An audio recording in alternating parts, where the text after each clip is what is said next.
Bé, anem a començar. All right, we are going to start. This is our last afternoon.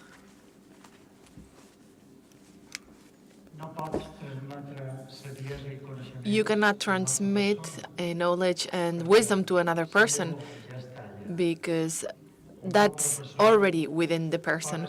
A good teacher um, in ensayadores.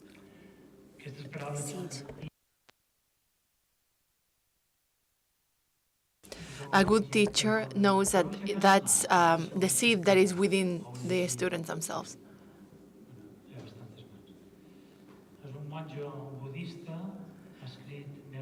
There's a Buddhist monk who wrote over 100 books, and I just heard that this monk is living in Thailand and is in a process of silence. He already retired totally. And I'm not really sure whether this was his last talk or one of the last one of the last speeches he gave. It's a half an hour video that we're going to show. And I was doubting whether or not to show you this video. And I made the decision to share this video with you. Because personally, this video really touched me. It touched me and it touched other people who have heard it. It's a speech that was given to teachers after Tismatan. At 4:30, we will hear Ángeles Caso. And then at 5, there will be what I call a head-to-head speech between Satish and John. I propose them to speak together, to come up here and to talk to us about elegant simplicity and traveling around the 5 continents. I asked them to really do it, to just take a world tour talking about elegant simplicity, but Satish's wife said, no way.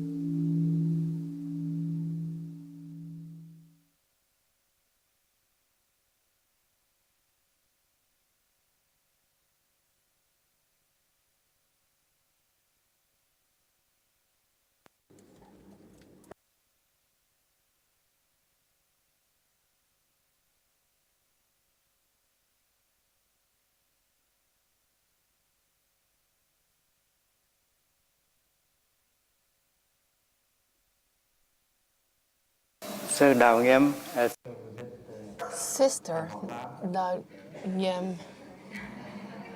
make yourself comfortable.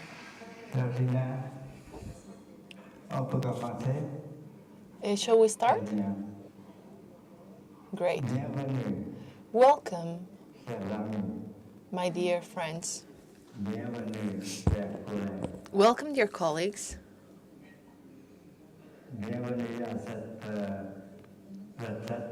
Welcome to this French-speaking meeting for teachers, for educators. I am a teacher myself, and I really love my job. And I really know that you love your job too. We want to build men, women, young people who are healthy, who are happy, and who are capable of being happy and making other people around them happy too.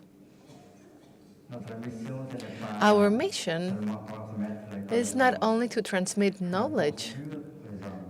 We need to build human beings. We need to build a humanity that is dignified and who can take care of our beautiful planet. You are fortunate because the people who have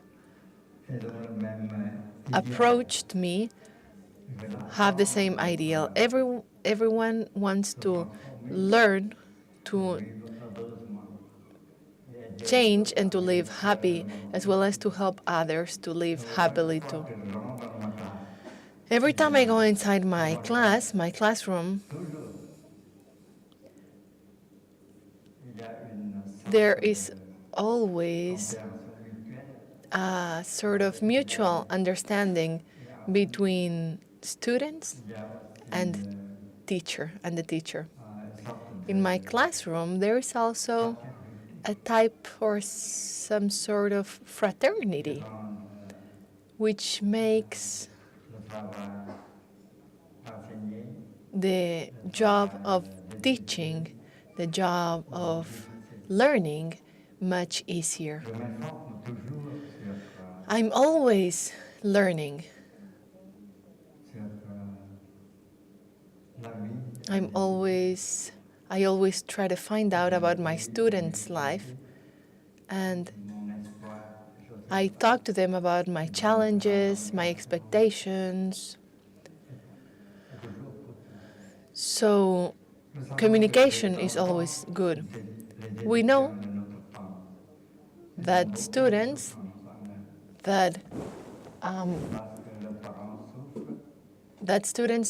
know that their parents suffer, and sometimes parents cannot communicate with each other. There is no easy communication between parents and children either. So there is a sort of solitude, of vacuum within children. So children try to fill this void with electrical things, with different toys, and you know how this works. So there is lots of suffering happening to young people. So this makes the job of teaching much more complicated. And we also have our own challenges. We have tried our best, but sometimes the environment, the family, sometimes our colleagues have lots of problems within them, so this can be difficult. It's teachers who are not happy. If teachers aren't happy, how can we make children happy? That's a big problem. We don't have enough patience. We don't have enough understanding. We don't have freshness. We're lacking compassion to be able to face things by ourselves. So there is a whole spiritual dimension that is necessary. And this dimension helps us transform ourselves and start being able to transform ourselves. And this change should affect the members of our family, our partners. If we are successful in transforming ourselves, in this transformation, then we shall become much nicer, much more smiley, much friendlier, and thus we will be able to help our colleague and help them transform themselves, and we can take this practice to our classrooms. So the first step is to go back. This great step back needs to take us within ourselves. And we look for an exit, but the exit starts by coming in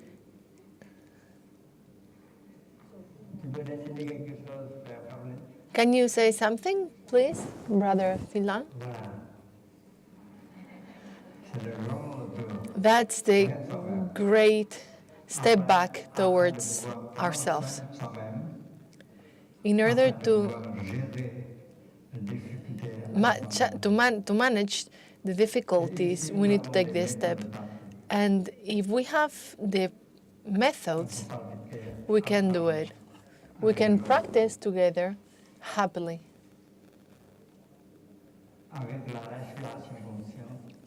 With aware breathing, we can bring our spirits to ourselves. And we can take care of our bodies to begin with.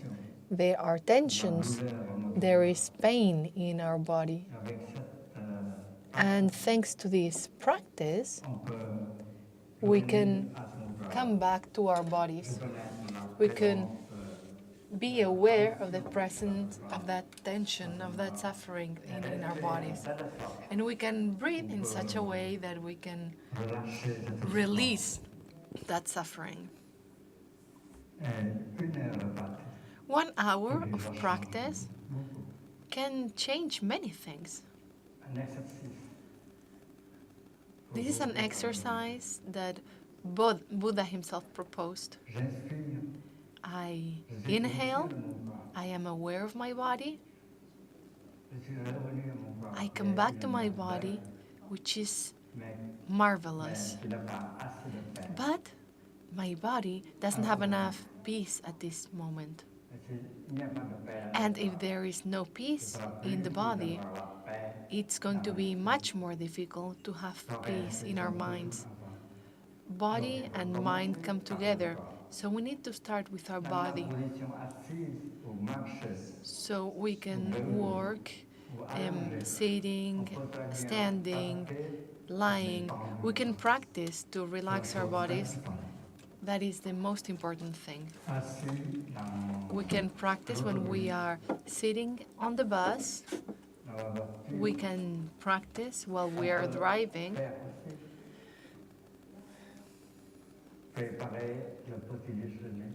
We can practice when we are preparing our breakfast. We can practice while we are doing the dishes. So there are plenty of opportunities to do this, to relax the body. This is very important. There are exercises that help us recognize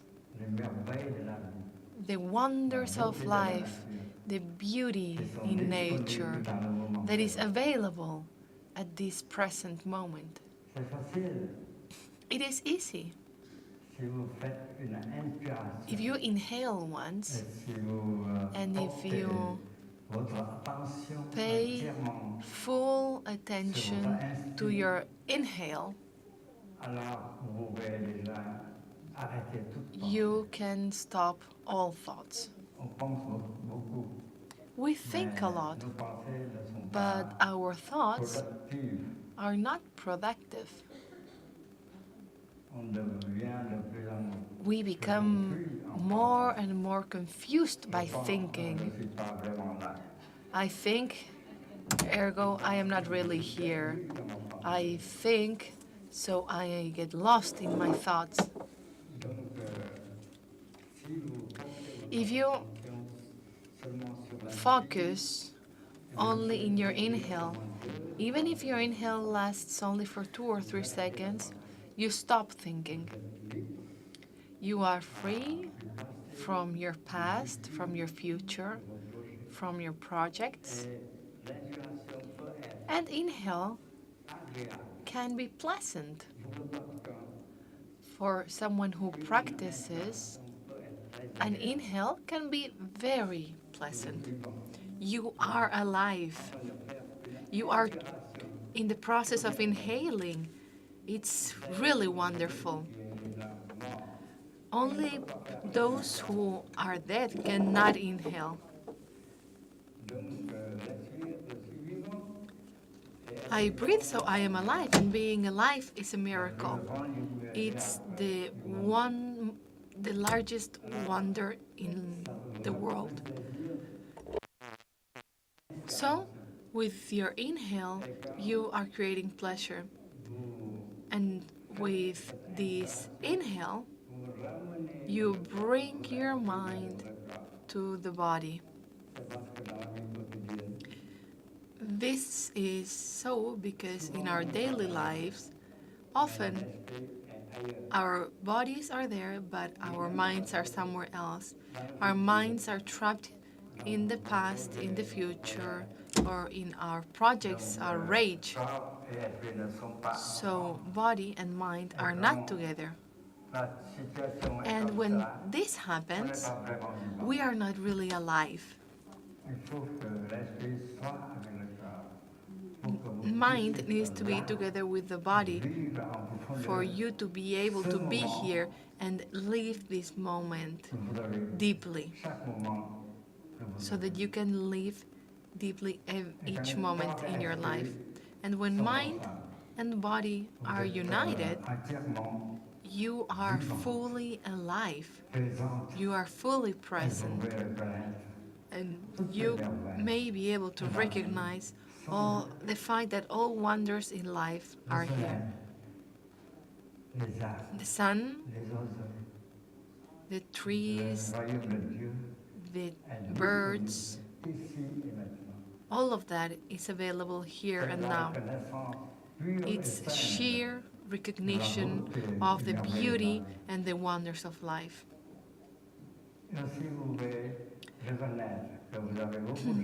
This is how you can accept the fact that you are very lucky. You are lucky to live happily here and now. If you have the time,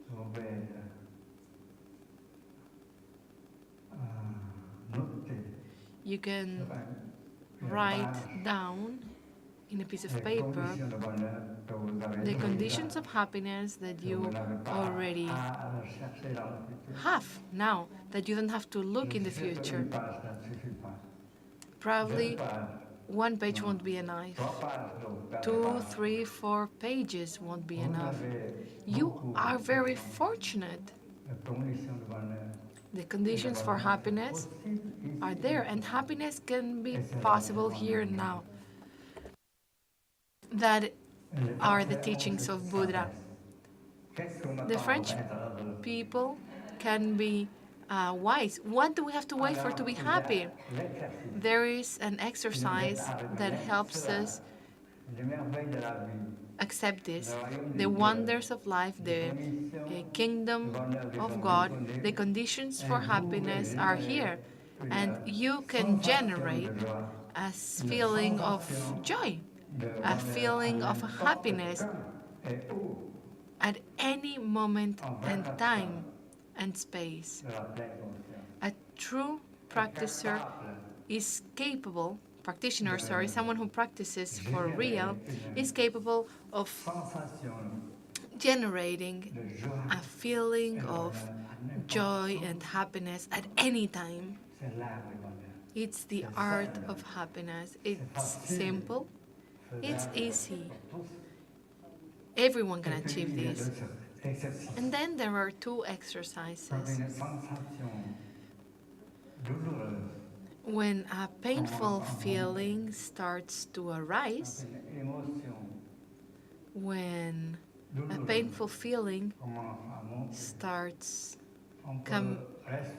happening, we can breathe in such a way that we can generate the energy of full awareness in order to recognize this feeling, this emotion, embrace it tenderly, and after a few minutes you will feel relieved. It's very important. We must listen our own suffering in our body, in the feelings, in the emotions. The other person also feels the same. others also carry suffering within them. So others also talk, act, and make us suffer. And if people make us suffer, it's not because they have the intention of making us suffer, but because they were not able to manage their suffering. And we, practitioners, those who practice, we know how to manage suffering. Managing suffering, it's an art. There is a lot spoken about the art of happiness or pleasure, but not about the art of suffering. We need to learn how to suffer. And those who know how to suffer suffer a lot less than others. Believe me.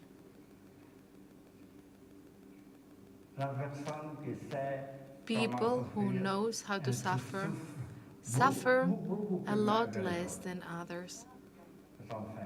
It's a fact. And if you are capable of seeing the suffering in someone, you will not suffer again. Poor friend, poor colleague. This person is carrying so much suffering inside, and he or she doesn't know how to manage suffering. He acts like that. He or she is suffering and makes others suffer. So when you look at this person like that, there's compassion in your eyes. And when you look someone with compassion, you don't suffer anymore. Compassion is an antidote for rage. It's very simple to generate the energy of compassion.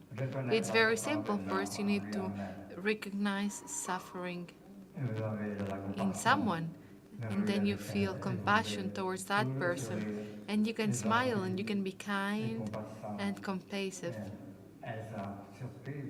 This person will be surprised. How did you manage? Others in a situation like this react with rage.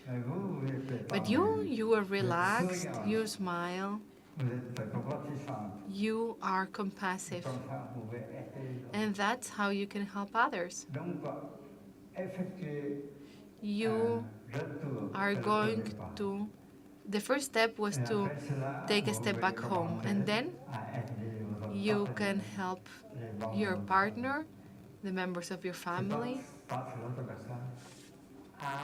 Someone else bears witness this transformation in you, and the other person will believe that if he or she does the same thing, he or she will also be able to figure it out like you. And reconciliation, the reestablishing communication will be possible. This is because a loving word and compassive listening always help to reestablish communication and bring forth reconciliation. Dear friends, I know you have suffered a lot in the past years. I was not able to help you. I reacted in such a way that I have made the situation more complicated. I'm really sorry, dear friend. It wasn't my intention to make you suffer.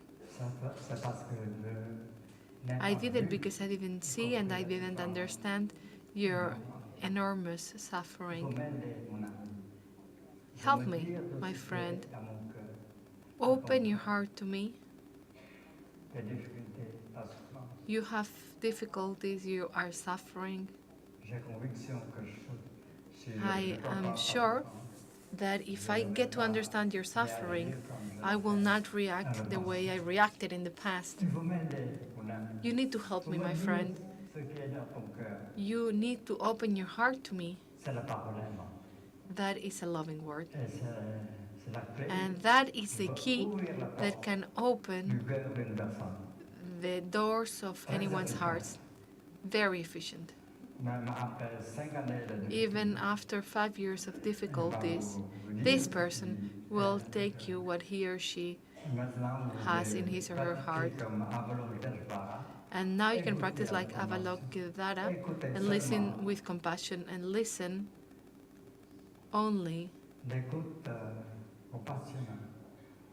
in a compassive way. Ah, Compassive listening has one aider l'autre personne single à objective, vider son cœur, and that is to help the other person to qu'elle souffre moins. get Donc, même rid si of suffering in his or her il y a des heart. choses Even incorrectes, though this person may say incorrect things, you should never interrupt. faut laisser cette You personne need to let this parler, person parler. speaks and Plus speak. tard, peut-être Later, vous avez maybe du temps you will à have the time offrir quelques to offer informations some information qui that may l'aident à help the corriger person to correct sa perception, his or her mais pas perception, même. but not now.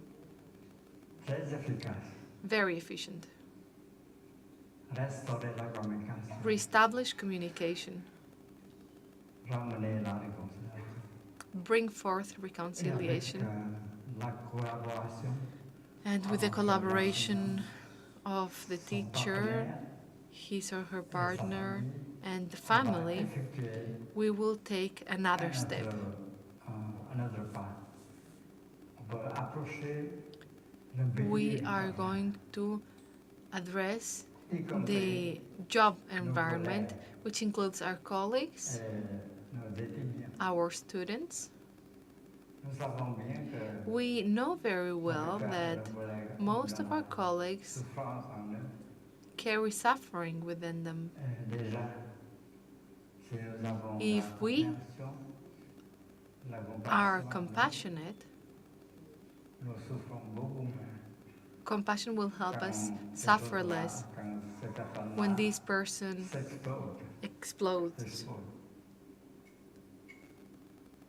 Alors, il faut songer à bâtir une sangha, We have to build a c'est-à-dire sangha, une communauté, that is a community, parmi vos collègues, with your parmi le personnel job colleagues, with the de l'établissement. staff in the Ça doit être educational 2, center. 3, 4 That may be 2, 3, or 4 avec people qui vous pouvez with whom communiquer you can mieux, communicate n'est-ce pas? better. Alors, il faut parler à eux So you tout should d'abord talk to them first. de la situation. Talk to them about the situation. Ces personnes-là These ont people vu votre have transformation witnessed your guérie. transformation, your healing. Vous êtes frais, You are fresh, compatissant, you are compassive, you are smiley. donc vous pouvez You can talk to them, construire une sangha. and you are going to build a sangha, a community. Il faut se You réunir must plus souvent meet often afin de pouvoir in order to keep practicing, continuer la pratique. Non seulement être not only as individuals or comme as famille, family, mais comme but communauté. also as a community.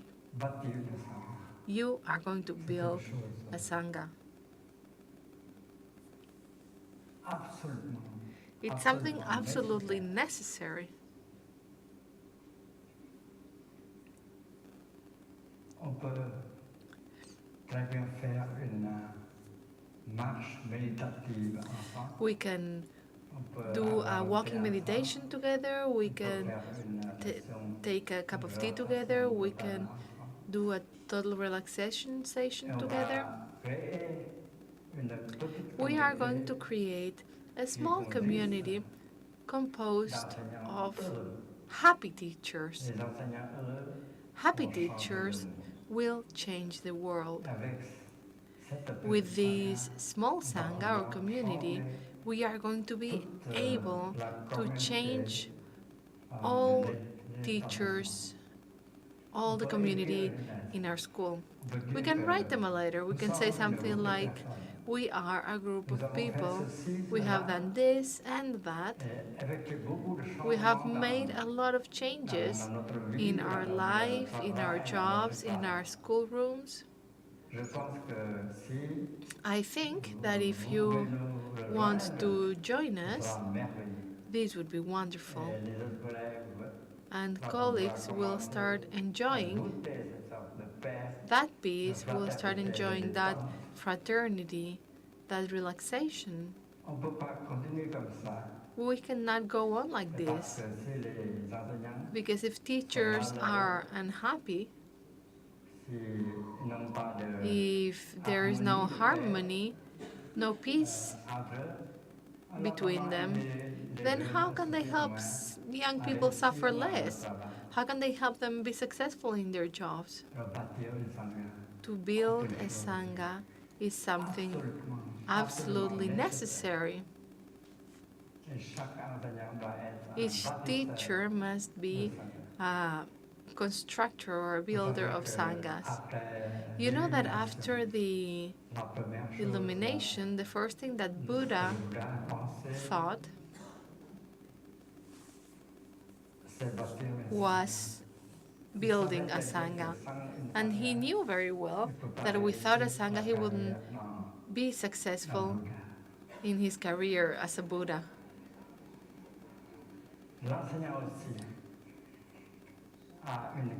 Teachers also have a career, a noble, a beautiful, and a respectable career. But without a Sangha, a community, there's not much we can do. So building Sanghas is absolutely necessary. My dear friends, this is a retirement, a meeting. It's something wonderful. And here we have the chance to practice together. So I want to wish to you a good and happy retirement. Thank you very much.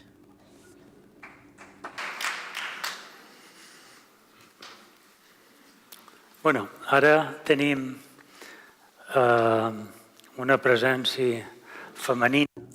Okay, so now we have a feminine presence.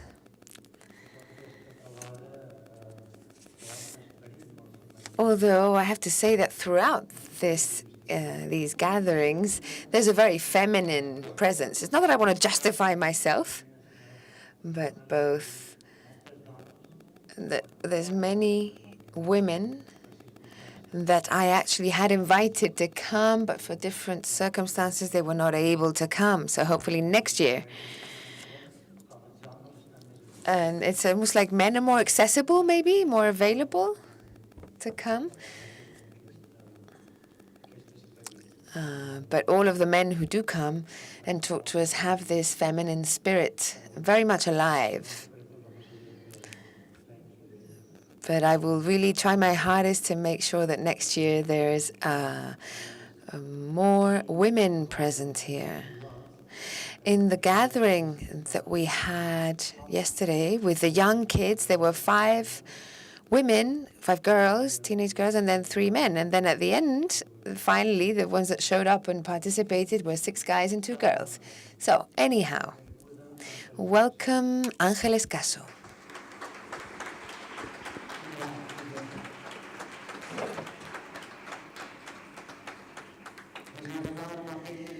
Well, so I'm the quota. I'm the female quota then. And I must speak in the name of the women who could not attend and of all the women who are here. Thank you very much, Guillem, first of all, and the foundation, Antonia Marie, the interpreters who have been working hard for the last 2 days. Thank you so much.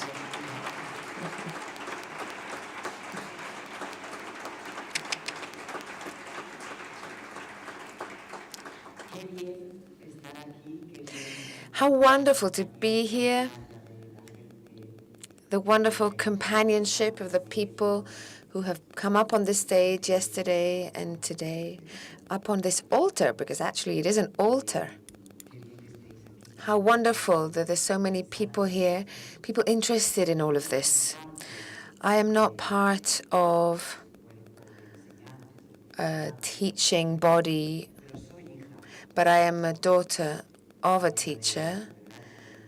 He was a literature professor at university when I was born, in 2 different institutions and universities in the north of Spain.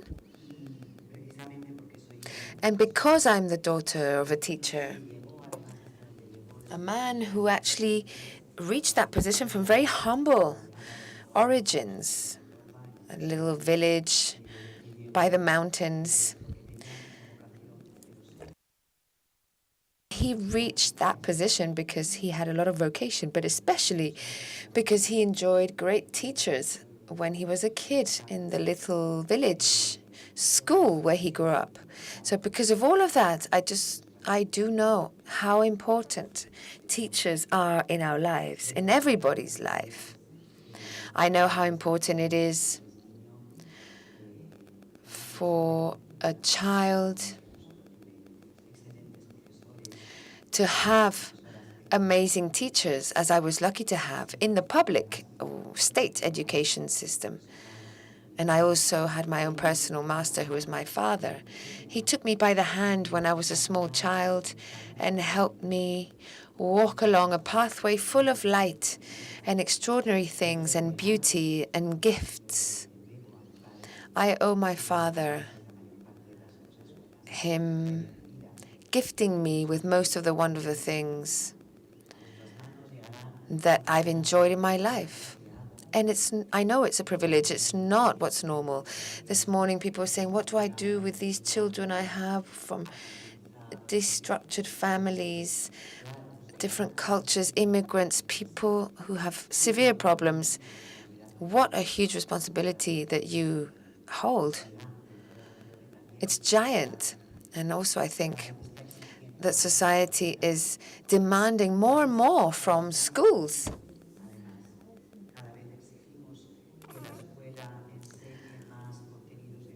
We demand that the schools teach us more and more curriculum, content.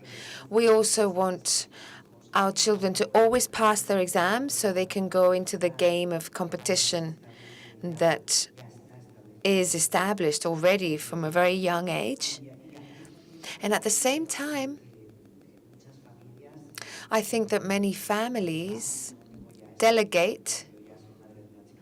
My daughter is already a grown-up, but I will include myself. We delegate as a society. We delegate part of our own responsibility as parents, educators, to you, the teachers.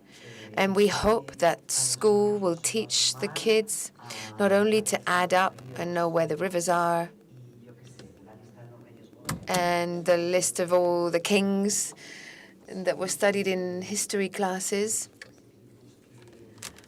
We also demand that you educate them as good citizens. And I think it's maybe too much pressure on you all. I think you have a wonderful profession. You are the masters, the teachers of our children. I'm a great aunt of 4 extraordinary beings between 1 and 5 years old. And I have so much admiration for these teachers who are starting to receive them in school and who walk alongside them, along their path, which I hope will be full of joy. You have a beautiful task and a lot of pressure, a lot of responsibility also, and not well paid, with a lot of demands, not always well treated. In fact, sometimes mistreated, undervalued, and I was saying that yesterday, but I also do today. We need to reivindicate a word that is being lost. Maestra, maestro. In Spanish, it's not quite the same meaning as master. It evokes a village school teacher. someone who's very close to the children. Maestro, maestra really is a beautiful word. And it brings to my mind all of these men and women who were vocational, who made such a huge effort to get their position as part of the body of teachers that belong to the state. I'm thinking of the Republic, but even before that, and who left everything behind to go to a small village alone, live away from their families, have a tough time, sometimes in really difficult conditions. But they were there with this passion and this conviction that they could do something very important for the boys and the girls of that village, such as the teachers of my father did for him and therefore did it for me through him. So bless you, teachers.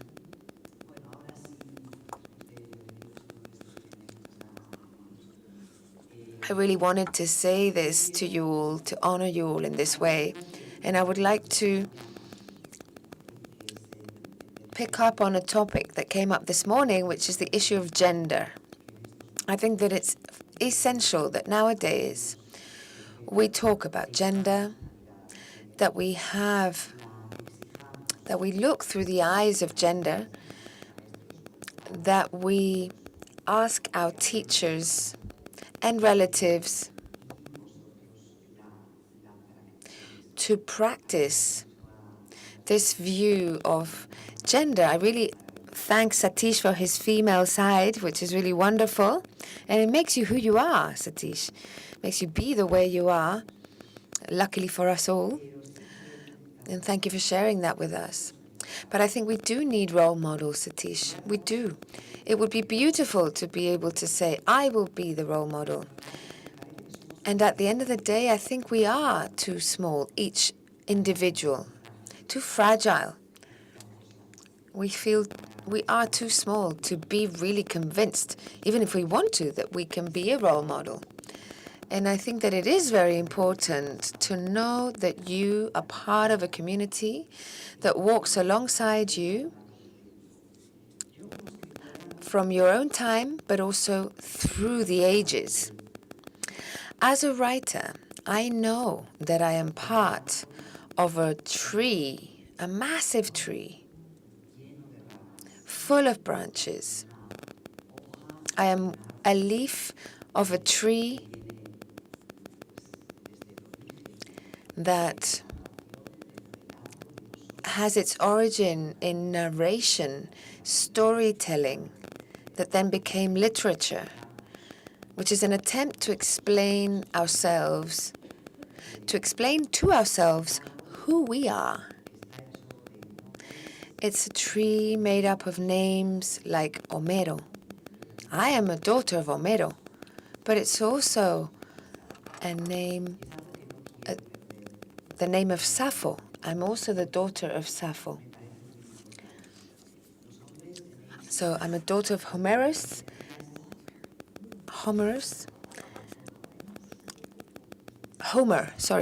and Sappho. So I think that if a child wants to be a builder, he or she will have role models. If they want to be a writer, if they want to be an engineer, an astronaut, if a boy wants to be any of these things, a carpenter, even something as feminine as being a cook. That world that is very much in the female sphere, which is the kitchen.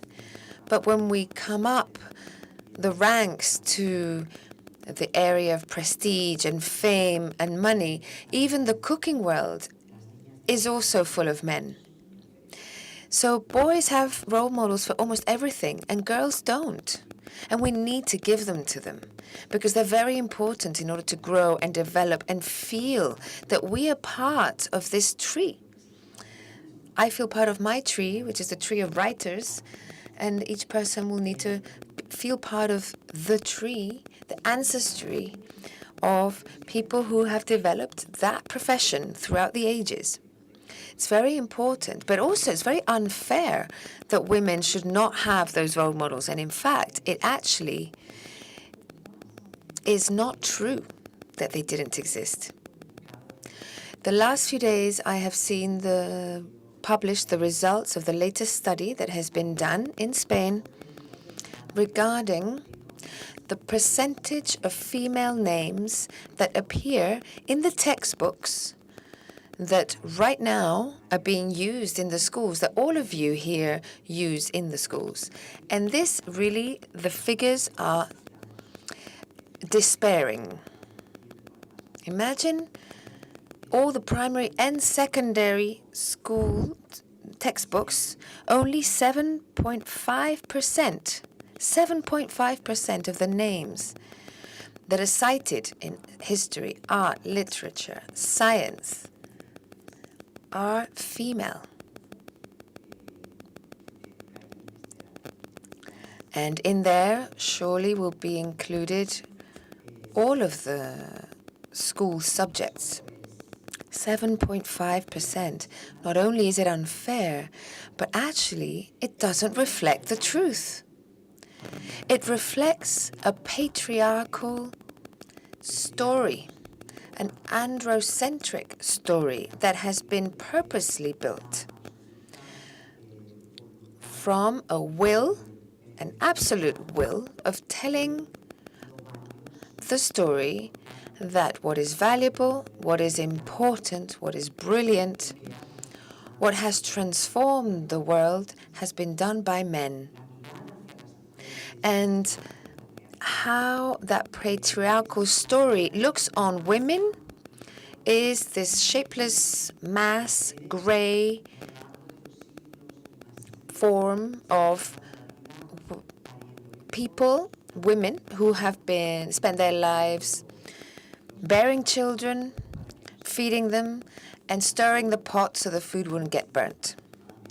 And they have done that too, fortunately, because otherwise society would not exist. But the thing is, women throughout history have not just done that. This is a false story. So when we say on the 8th of March, for example, the Day of Working Women, we say, oh, women have come into the workforce over the last decades. Where does that lie come from? Women have worked not only in domestic work in the home, but women have worked their whole lives throughout history, except for the women from privileged classes who could afford not to work and were in fact expected not to work. All the rest of the women, that means the immense majority of women who have come before us on this planet, have worked. They've been farmers. Surely your grandmothers and great-grandmothers and great-great-grandmothers were farmers, and they worked really hard. They were working with the plants, they were working in the stables, just like the men did. They've been washers. They have been servants in homes. They have raised millions of children who are not their own. They have nurtured. They have provided this immense market that domestic service has always been. There's also been slaves, but of course that was not work. That was a condition of life, of being a slave. Women have made clothes, have washed clothes, have worked in bars and taverns. They've been builders. There are cities in Germany which we know from the 16th, 17th century, for example, the guild of builders was actually dominated by women. Women have been prostitutes. They've been actresses, singers, sewers, seamstresses. They've exercised so many professions throughout society. And then the privileged class ladies who did not use their hands to do things, also many of them have used their intelligence. As much as they've been able to, as much as they've been allowed to, but they have. So let's start to really look at the gray mass of nameless women with their heads down, bearing children, submitted, obedient, and looking after the fire in the hearth at the home, because it's not true. It's Another thing, a different thing, is that women were often not allowed legally in many places of our Occidental culture. They were not allowed legally to be the owners, the legal owners of land or homes or whatever, which is actually also not always true and has not always been like that. So, for example, that example in Germany, 16th, 17th century, the women who were builders were mostly women who were builders, and so they owned things. But the ones who held the ownership papers and documents and even the civil responsibility of their activity often, mainly, have been men. We need to recognize that, yes, but that doesn't mean that the women didn't work. And then there's the prestigious professions. That's another terrain. Another area that can be revised, the women in Europe, for example, we know because it was documented, have exercised medicine until the middle and the end of the Middle Ages, until universities emerged. It is the universities who have set women apart from professions in which women were very much present before that. Universities were born in the 11th, 12th century, very much connected with the church power, who had a lot to do with the construction of the patriarchal society and story.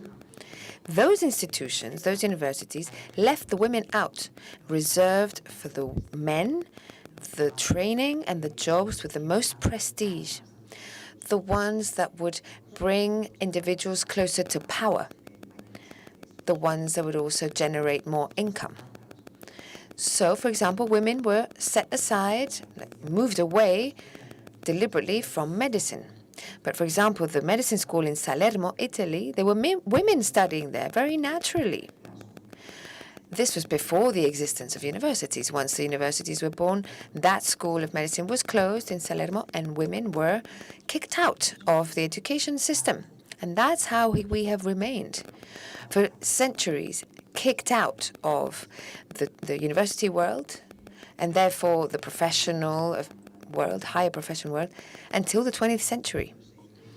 So women who were exercising medicine and transmitting knowledge from one to the next, from mother to daughter, the knowledge about the herbs and the illnesses in the bodies, etc., started to be considered witches. And as we know, many of them were burnt at the stake. They were the descendants of the doctors, the practicing doctors of traditional medieval medicine. And also from way back before that, shamanism, medicine, all of that. It's highly likely that women were very much present there. There is another debate also regarding whether medicine actually derives from shamanism. That's a whole other conversation. But so let's revisit this story that we are told. Let's find those role models. As an art historian, I like to say that I am, I've been trying to recover this female genealogy that has been stolen from us, that has been hidden from us, that has been left to one side. Over the last few years, I have focused particularly in the world of artists, female artists. And to give you a couple of examples that have to do with what I'm explaining here, about how we need to stop, question the story that we have been told, revisit that story, reconsider that story, and turn our eyes to that other half of the human population that has been ignored for so long. Specifically, or as an example, in the area of arts, of painting. I'll give you a couple of examples. One is the cave paintings back in prehistory. Who painted all of the cave paintings that have been found just in the north of Spain. In our imagination, it's men. We see men in those caves painting. This extraordinary cave paint legacy that were made 25,000, 30,000 years ago is something that is so extraordinary, so beautiful, so transcendental in the very construction of what a human being is and what human society is, recognizing that we are capable of recreating nature and to create as nature does. The fact that we were able to discover art, or rather to create art, all of that, which is so extraordinary and amazing, we just assume it was men who did that. That's what I also assumed. It's not even that I studied it that way. I'm not sure. It's just something that we assume is that way. It's an assumption that it was men with their skins on them and their big beards and their big hair, all matted, were the ones who were in those caves painting those paintings. Well, you know what? In many of those caves, there's hands that were painted, like handprints, hand shapes. Some hands were because they would cover their hands in pigment and then leave the hand imprinted on the rocks. And other times, they would put their hand, a clean hand, not sure how clean they would be, but without pigment, onto the rock, and then they would blow around with dust, with a pipe made out of a bone, for example, and then you would see the silhouette of the hand. There are thousands of these hands spread around all of the prehistoric art sanctuaries. Even in also much later art pieces, in the Neolithic, etc., there's many, thousands of these hands appear. And over the last decades, there were some suspicions regarding these hands.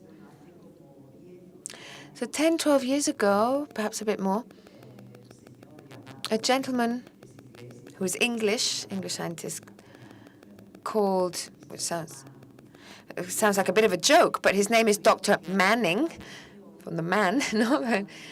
But also in Spanish, mano is hand, so it sounds like a bit of a joke that his name should be Manning.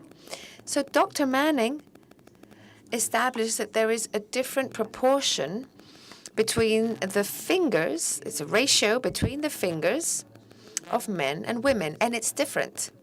And it is repeated across all cultures and races, and has been that way for hundreds of thousands of years. So Dr. Manning established the ratio between thumbs and index finger. It's called the Manning index, actually, which is that ratio between index and thumb that is different from men to women.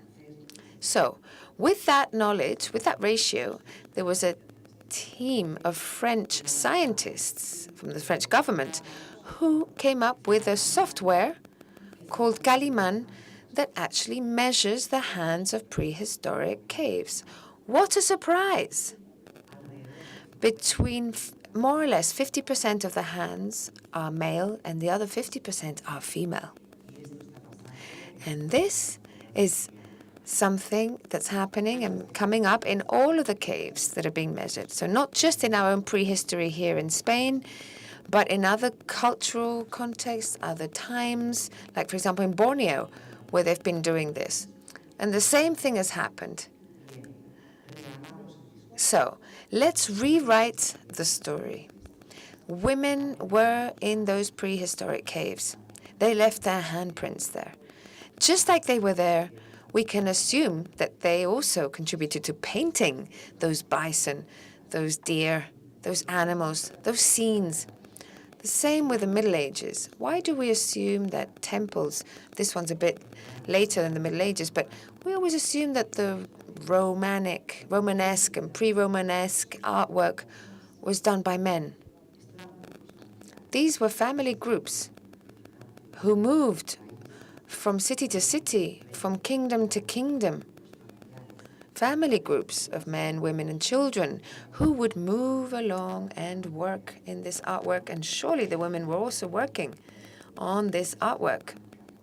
So they also contributed to these pre-Romanesque and Romanesque churches and those wonderful paintings and wonderful sculptures and woodwork. We know that women were working, writing in the medieval monasteries. We also always say the monks preserve the culture and the scribes.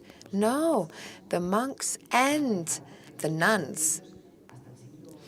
Because the monasteries until the 12th, 13th century, most of the monasteries in Europe were actually dual. That means they were monks and nuns who lived together, who divided the tasks amongst each other and who shared some of those tasks. We know that they shared the task of scribing because we have signatures and even self-portraits of nuns who have represented themselves on those pieces and the codices. Those extraordinary works that they used to make. The first painter that we know in Europe is a woman, a nun, Ende Pintrix, she wrote.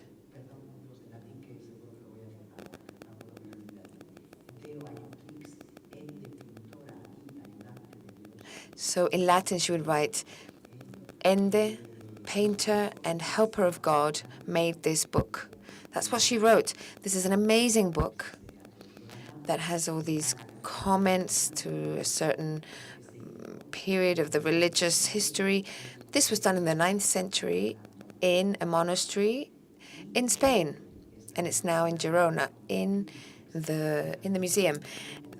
This woman, Ende, signed this work, and she did extraordinary illustrations of countless value. And the first name, thus, of someone who painted these amazing works was a woman. So let's rebuild all of this. I'm doing this effort of recovering those names of those women, forgotten women in the artwork.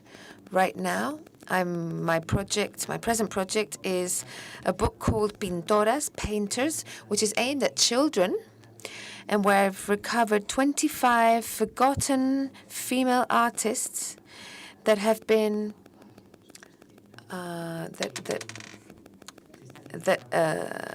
I'm doing a crowdfunding so that this book can be edited because the industry is not interested in editing this. It's a book with these 25 forgotten female painters from throughout the ages, from Occidental, Western work. You can, through the crowdfunding, buy your book prior to it being published, and that way contribute to it being published. And what is important about this is that school teachers, you really must make this effort of retelling the story, reconstructing this story, to give the girls these role models, and also to tell the boys, you know what? Girls don't come from this planet of women locked up in their homes. No. They descend from a world full of women who are active, hardworking, sometimes submitted as well, yes, and enslaved, yes, but also many times brilliant and fantastic women. So I hope this is a contribution for you all, and thank you very much.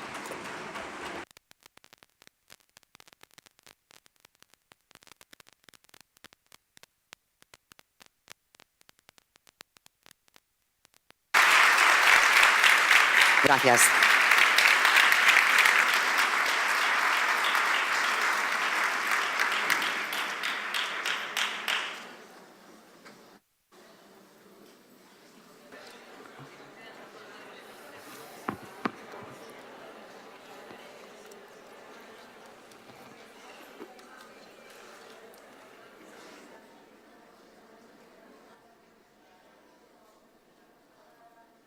Okay, where is...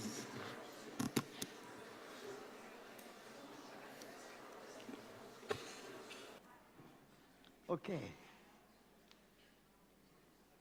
Okay. So, this is the last session, and again, I like lots of comments and questions from the audience, and then we can both respond to your questions. I very much liked and enjoyed the previous speaker, representing all women from the history, and I think that we need to pay great attention to the contribution which has been made by so many wonderful women. And I was thinking of people like Hildegard of Bingen. And she was such a great artist, great spiritual leader, great teacher, but many people don't know about her wonderful work. Hildegard of Bingen. How many people have seen Hildegard of Bingen's work? Only very few. She was a great artist and a great spiritual teacher. So there are many others. And also, I very much agree and support that the work of teachers is to be honored and to be respected much more than it is done at the moment. So both those points the previous speaker made, I totally agree and support. So let's start with some questions. Have we got a roving microphone? Please raise your hands, don't be shy, but all your questions should be short and sweet and challenging. Okay, who is this first question? Please, raise your hands. There.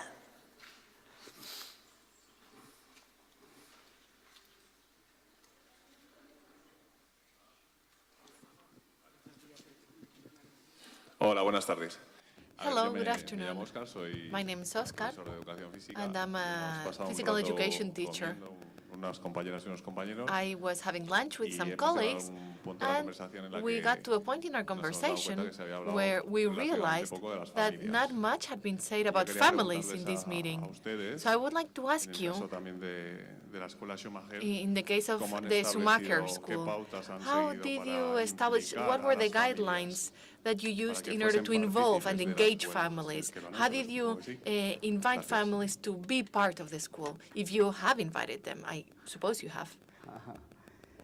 I think we can both answer that from your own school of self-reliance also. You have a family there. Yes, family is very important. And my wife is here, my family, and we have 2 children, and both of them are like John said this morning, both children are our teachers as well as our children. And my wife and I have been married for 45 years. And every day we fall in love with each other. So love is not one historical event of 45 years ago. It's an everyday event. And so family, being together and enjoying our life together, sharing our life together, is partnership. It's not only a physical partnership, it's also intellectual partnership, it's a business partnership. So June and I worked together in running the magazine, which I and June together ran and edited. Resurgence, and there are some copies of Resurgence here. So please, if you don't know the magazine, and if you can read English, please do acquire a copy. So June and I worked together and edited together. June is a wonderful editor. She edits all my books. So when you read my book, they're well readable because of partnership between our family. And then my daughter, Maya, she edits my books as well and criticizes, makes a critique and makes suggestions and ideas. So although they are published in my name, but they are really products of family. And so in the same way, when I started a small school, this was a family thing because our 2 children were coming to the age of secondary school education. So we said, we don't want to send our children to this big schools with 1,000, 1,500 children, 15 miles away, 1 hour in the morning commuting to the school, then 1 hour back in the evening commuting back home. So commuters live from the age of 11. We don't want that. So in our family home, we invited a group of people, and together we started the school. And so Schumacher College is a similar thing. The Schumacher College, Dartington, where Schumacher College is based, was a family thing. Was started by a man and woman together as a partnership, husband and wife. Leonard Elmhurst and his wife Dorothy Elmhurst. And Dorothy, his wife, and Leonard, her husband, they both created this 1,000-acre estate, Dartington Hall, with arts, culture, music, sculptures, gardens, farming, forestry, weaving, pottery, you name, all the arts and crafts were together. The family of Leonard and Dorothy Elmhurst and their daughter Ruth and their son William, they together said there should be no distinction between arts and crafts with agriculture. So all was put together, and that was a family. We're working all together, 4 of them. And then their son-in-law, Ruth's husband, Morris Ashe, also became part of the family, and then he became the chairman of Dartington Hall, where Schumacher College is established. So Schumacher College is very much a kind of continuation of that family tradition. And then family is not only a blood family for Schumacher College. We create a kind of sangha, kind of family atmosphere where everybody lived like at home. I say to Schumacher College students when they come to the college, say, feel at home. This is your family. This is your home. More than a college. We call it a college because if we call it a family or a home, you would not come. You will not pay your fee. But when we call it a college, you say, oh, I'm going to study there. So it's a kind of name college, but really it is a home.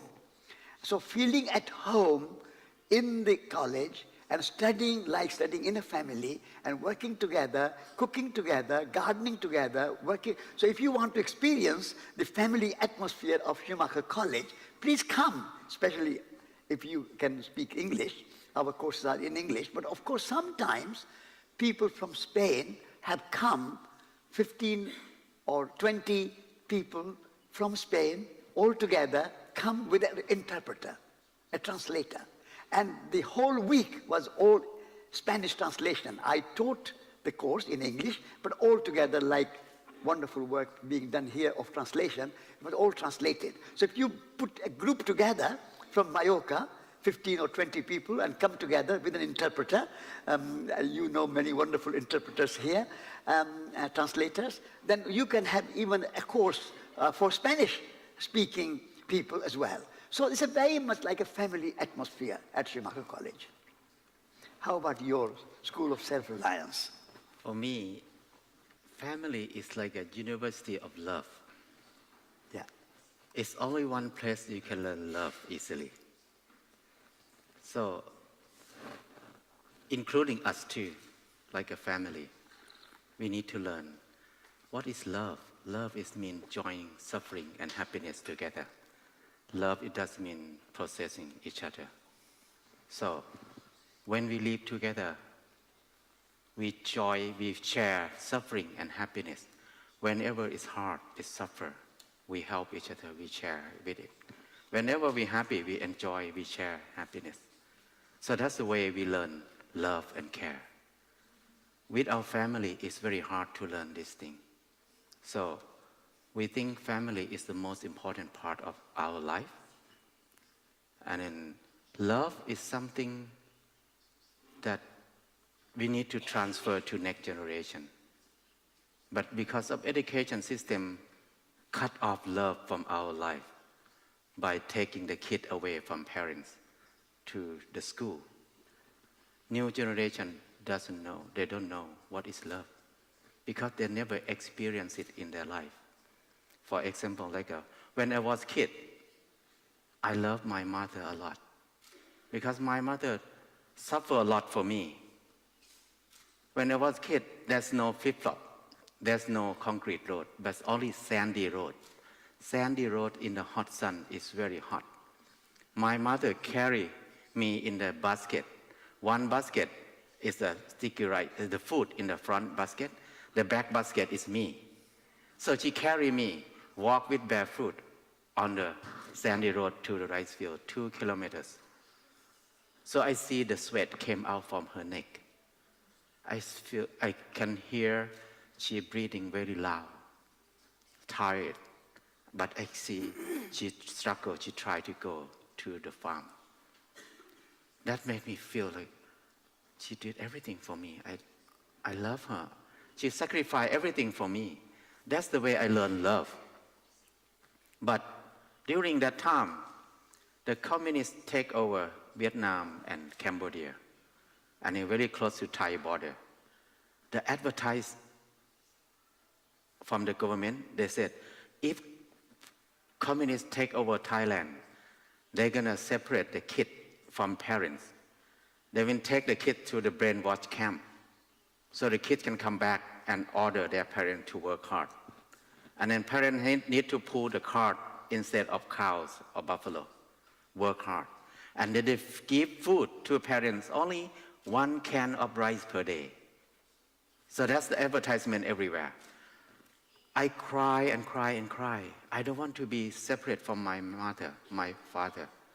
I feel very sad because I love them. I love them. I want to do everything for them. So this kind of feeling, I think, is very important to bind people together. But now, what I afraid most at that time is become normal in everybody's life.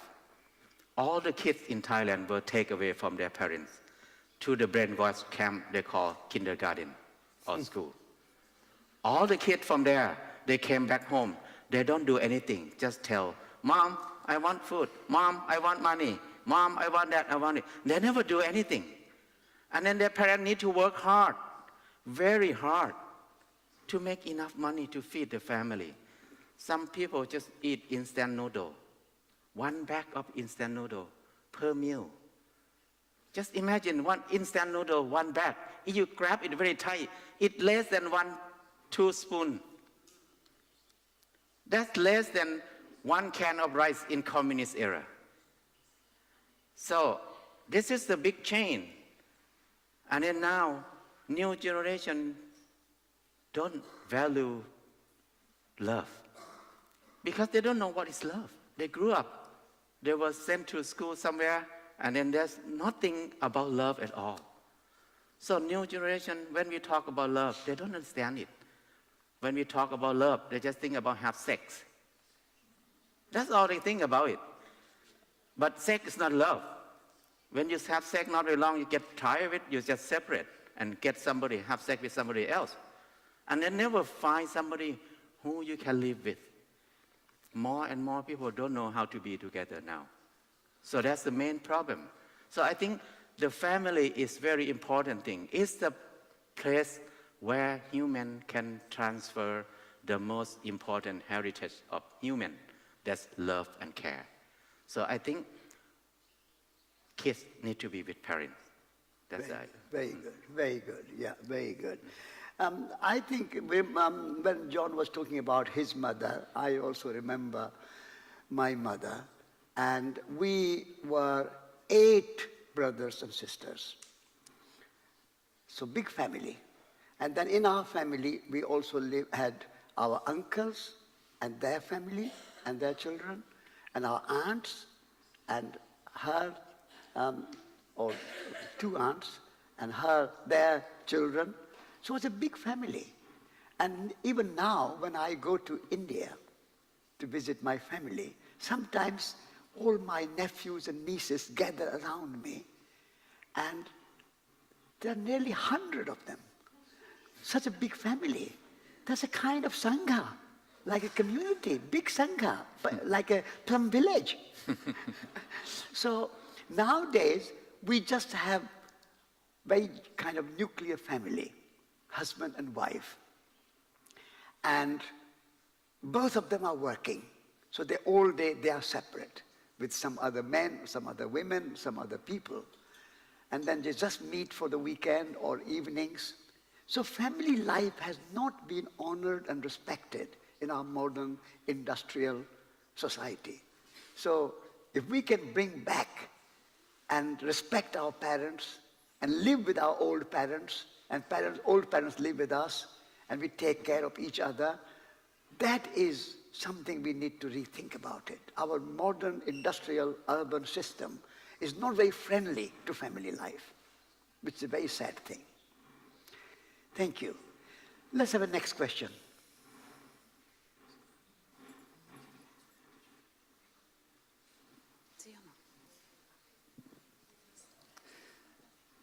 Hola. Yes. Bueno, Hello. he estado hablando conmigo este mediodía. We were talking Por eso hemos together at hablado de midday. familia. That's why we talked about families. En nuestra estructura del sistema In educativo our hay educational colectivos, hay system, colectivos de in docentes, the structure of colectivos de our alumnos, educational hay system, there are asociaciones groups. de padres, The que es group un of colectivo de students, familias a group of organizados dentro del teachers, centro. the group of Pero la realidad es que, parents, bueno, hablamos de students, comunidad educativa, and pero we no talk se about the trabaja en educational comunidad community, educativa. but it's not, En sus the work is escuelas not done se in a trabaja en community comunidad way. educativa, no como Do you familia have communities? I'm not individualmente, a la talking que about sí nos solemos individual dirigir, families. los We docentes, teachers talk to families, but when we talk about the collective of organized families, is there a participatory action? We have seen how working in isolation doesn't lead anywhere, and that we need to work in networks. We need to have interconnected activities. How do you invite the groups of young people, of families, collectives that are organized? How do you invite them in your centers? And what type of structures do you think should be creating by our administration so that this is possible? Because one thing is having the willingness, and another thing is being able to do it. So what structures do we need in order to invite those collectives of parents and families and students to our work, to our centers? Okay. I can only give the example of Schumacher College. Although it is not a blood family, but like you are talking about networking, it is a network of families. Because in the last 28 years, we had 15,000 students coming through the college, either for short courses or for long courses. And those 15,000 people are all on our network. Well, through our website, through our newsletter, through our visits. Many students come back again and again. Sometimes they say, I'm a Schumacher junkie. And they come 5 times, 10 times. They come again and again. So it's a very strong bond. So of course, these days, you can have network on your internet system as well. But I'm not so good with internet system. And I don't have Facebook. And I don't have Twitter, and I don't have my website. Schumacher College has a website because nowadays, if you want to run a college, you can't run without a website. So we have it. But there is a kind of network of our students. The second network we have created is what is called Schumacher Worldwide. So there are many centers. There's a Scola Schumacher in Brazil. There's a Colombia. We have a group of students working there, studying Schumacher umbrella and Schumacher courses. Then we have connections with Hong Kong and with China. We have a number of connections with China. Then in India, Bandana Shiva's place, Bhumi College, Barefoot College. So we keep like-minded communities and learning centers around the world, and also within England. We have a connection with Findhorn, for example, in north of Scotland. We have in Wales connection with Centre for Alternative Technology. And then we have in Devon as well, there are a number of other centers like Hugh Fernley Whittingstall's Food College and Romy Fraser's Retreat Center. So a number of like-minded, ecologically minded, spiritually minded groups around the world, we create network with them. So there's a kind of intellectual, spiritual, ecological family that we have created through Schumacher College. Okay? from Do you my want to add? experience, Yeah. to be a family, it doesn't mean you need to be a parent and child. No. Anybody who can share love, happiness, and suffering together with open mind, it becomes family. So, at my farm, we have a lot of workshops so far, like Schumacher. And then what we learn is each workshop, we just open a chance for people come to be together. Our workshop is not much learning by listening or reading.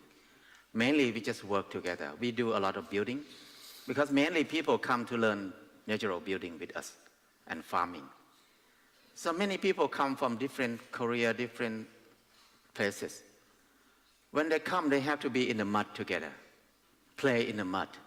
There's no background. They leave background behind. And after 4 days, 5 days, they're very close together because they open their gate for each other. Whenever we use physical body, you break down the wall that block people from each other. That wall we call privacy.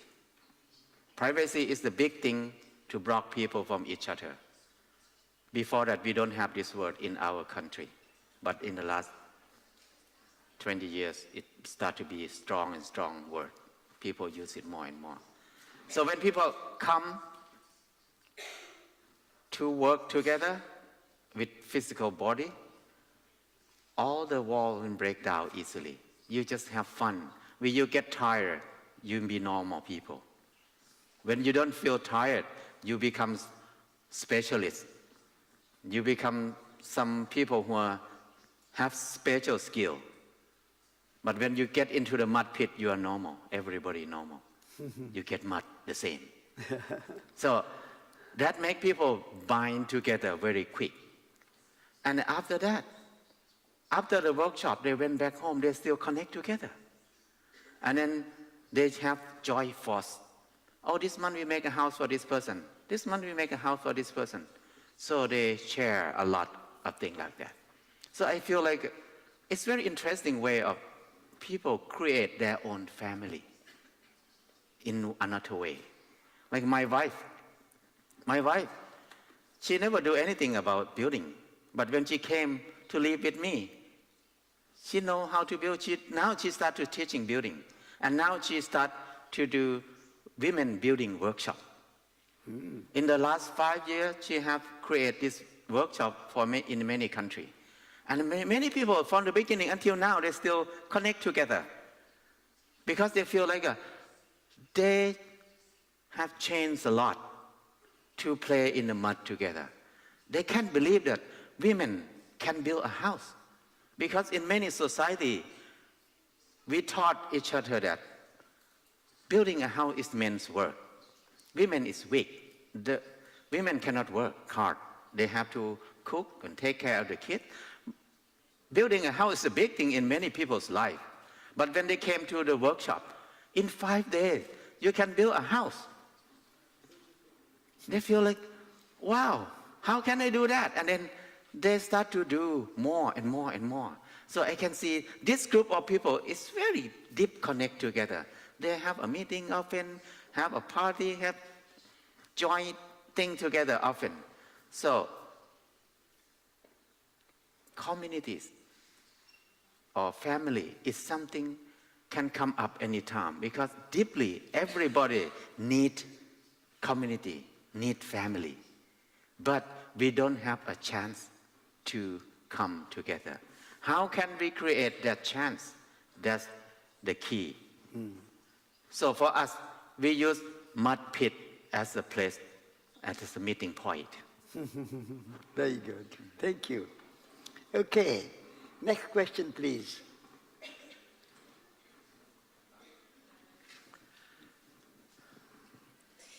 Gracias. Thank you very much. I want to thank all speakers because, once again, this year is also being fascinating. Satish, I would ask you if I would like to tell you that if you're happy to come here, we are even happier. Every time we feel that you're coming and we see you here, we feel with joy. And I'm filled with joy in it every time I hear you. So thanks again for coming here. I would also tell you that I really liked hearing John's contributions because you talked from the viewpoint of homeschooling. I think homeschooling is another of the options that are open, but here in Spain it's not allowed because education is compulsory after 6 years old. There are families who are doing homeschooling, but they are in the midst of silence. Some other families are starting to become public, but they are always afraid because there are some regions, some regional governments where there have been procedures that have forced children to go to school. So that's a challenge. I want to add two things. Satish, I want to ask you something. There's something that I have always wondered. Your schools are for teenagers, and you also have schools for adults. Haven't you considered educational options for the youngest? Guillem, I want to thank you once again for organizing this meeting, and I want to organize you, Guillem, for organizing this. Ángeles Caso said something. She said that some people aren't looked at, and I would retain that idea to think about people who cannot decide whether they go to school. And I'm thinking about people with disabilities. This morning someone talked about a girl with Down syndrome, and in the case of people with functional diversity, sometimes they have to go to specific centers. I think these people are not seen as equal, because Ángeles talked about people who are unseen. Inclusion doesn't really exist in reality. There's a teacher in Malaga, Nacho Calderón, who works for the inclusion of these people. He says that disability is not something biological, but social. It's a social aspect. I think teachers see how students have to go to specific centers because there are many challenges when it comes to integrating and accepting them in our centers. I think this is a clear example of what we can do for these people. I want to invite everyone to see if we can include people who have more difficulties than the ones we have. And this is a question for Guillem, if we could address this aspect here in these meetings. I can just briefly answer your question about did I consider starting a school for very young children. In the village where I live, and June, my wife and I, we live in Heartland, there is a primary school which we think is very good. And it's a village school, so we did not want to have a competition with our village school. Because if we start a competition with our small village school, the small village school will have less children, and then it might have a risk of closing. Therefore, we did not want to have competition with the local village school. But at Dartington, where Schumacher College is, I am associated with a little school for young, very young children up to sort of age from 5, 6 to 11, called Park School. And I'm associated with them and I support them, so we work with them.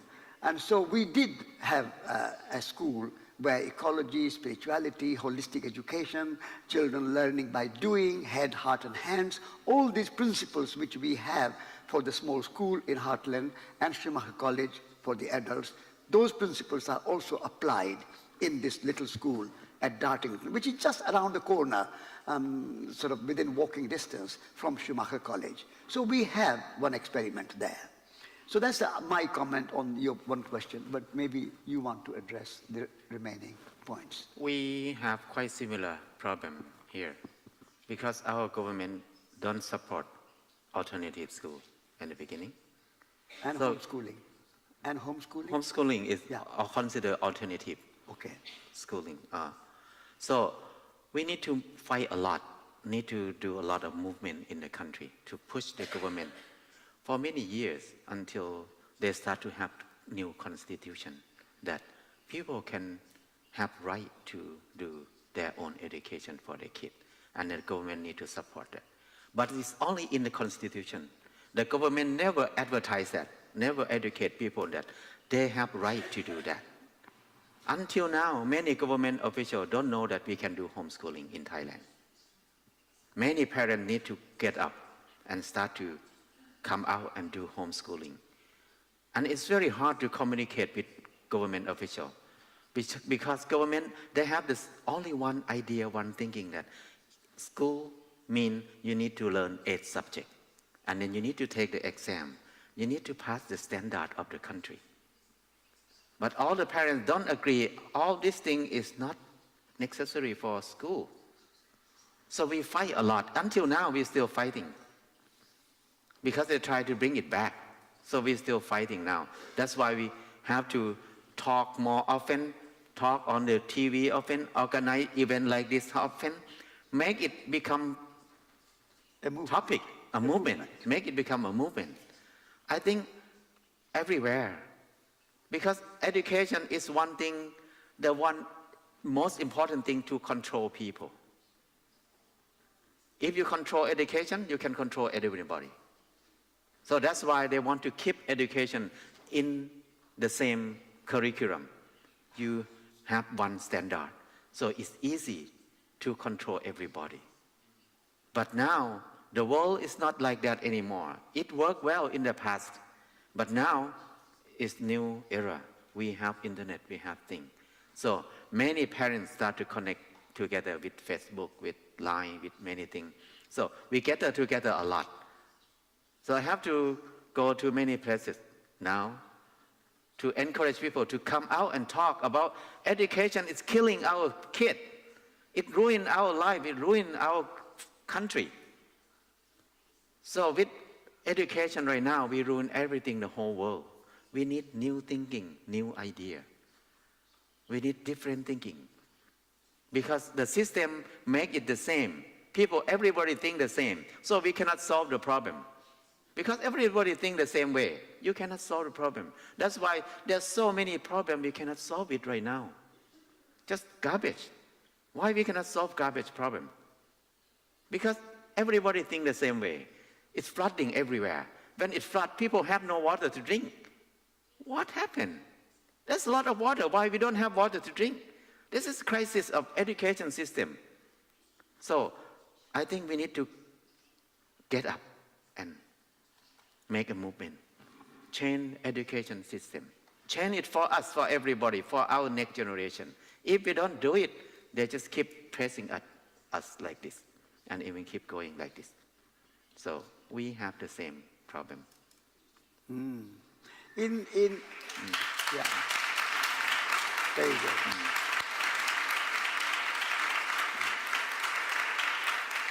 In the UK, homeschooling legally allowed. We call it education otherwise. In the Constitution of Britain, or the legal system of Britain, says children should be educated in the school or otherwise. Little line, word, otherwise. So there is a movement for education otherwise. And many, many children are homeschooled. And inspectors come, maybe once a year or once every other year, to check that the children who are being homeschooled can learn basics like reading, writing, arithmetic, 3 R's. And I say that we have to move from 3 R's to 3 H, head, heart, and hands, not reading, writing, and arithmetic. And actually, they are not even 3 R's. They don't know how to spell. arithmetic is not spelled with R. And so it is allowed, and there are lots and lots of families are educating their children at home, education otherwise. But government doesn't like it. As you say, government wants to have a kind of uniformity, everybody coming through kind of schooling system so that they can fit in the job market. And so education for jobs, not education for life. So this is a big problem. So if you don't have in Spain the possibility of homeschooling, I think parents should demand the change of law. Either you find a loophole somewhere, find some good lawyer who can find a loophole and use the law, or change the law. Because I think freedom and democracy means that parents should have decision in their hands how to educate their children. It should be in the hands of the parents and not in the hands of the state or the government. Anyway, let's have another question. Yeah, thank you.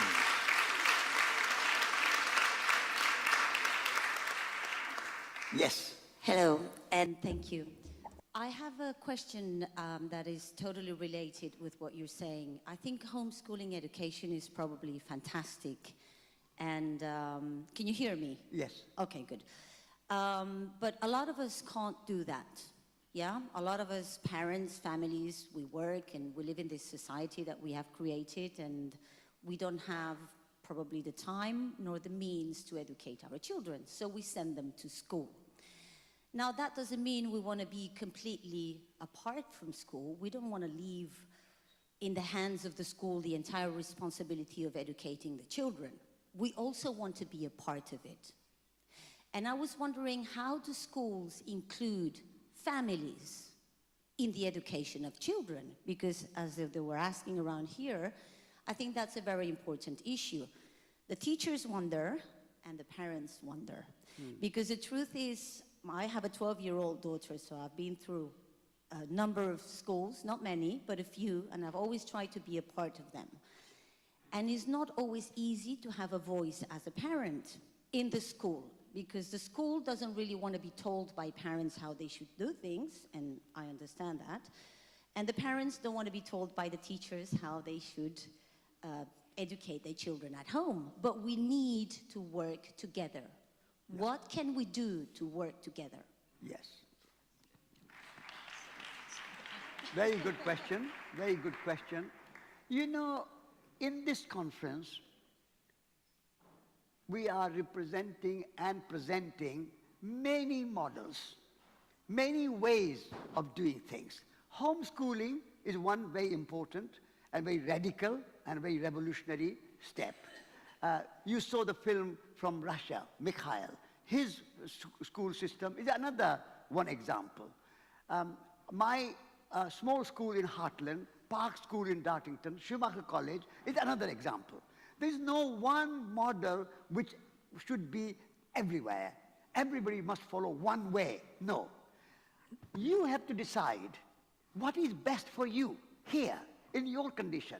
Just be creative, be imaginative, think through how you can educate your children in your particular way. There's no one model which everybody has to copy. Whether it's a homeschooling or small school or Schumacher College or Mikhail School in Russia or A.S. Neil School or any other school. There's no one model, I would say, that everybody in the whole world has to follow. So in your condition, you have to decide what is the best education, which will include education of head, education of heart, education of hands, education of compassion, education of love, education of loving nature, practical skills like gardening, cooking. So how families, parents, teachers come together, either you have a school or outside school or weekends or evenings, you find your model. There's no one model which everybody has to follow. But the basic idea is there should be holistic education of the whole child. Not just education of head, intellectual education, just to get a job.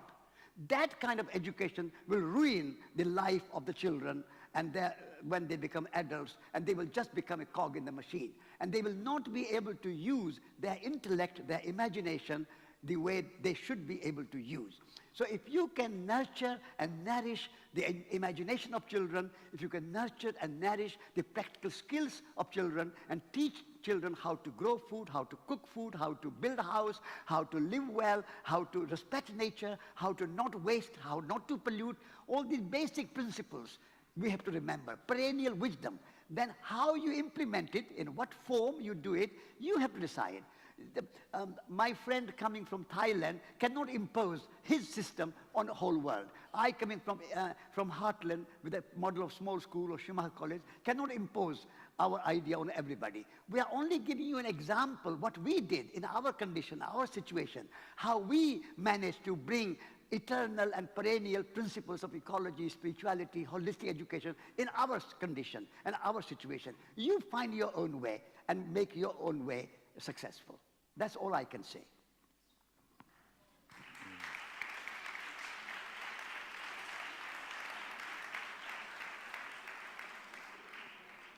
There's two examples from Thailand I want to share. It's like there's a group of people who are friends, but they have kids in the same age. So they register to do homeschooling. And then they bring kids together, 5 family. So the first day, they bring the kid to the first family. The second day, go to the second family. So it takes turn. So 5 days, the kid go to 5 houses. So that's the way they do. Go to each house, they learn different things. Like this house, they slaughter the chicken as their career. So the kid go and learn how to slaughter the chicken, how to cut the body of the chicken, study the heart of the chicken, study the kidney, the liver. So they learn the body of the chicken from that house. And the next day, go to a farmer's family. They grow planting rice. How to grow rice, how to do seedling. So they go to different families. Some families very good science teacher. They do science experiment to do things like that. So they turn like that. So this is one case I feel like it's quite good if they can come together and then plan together how can we do education for our kids together. This is the first case. The second example is like now we start to ask permission to start our own school. Some place they come together and then open a school by themselves.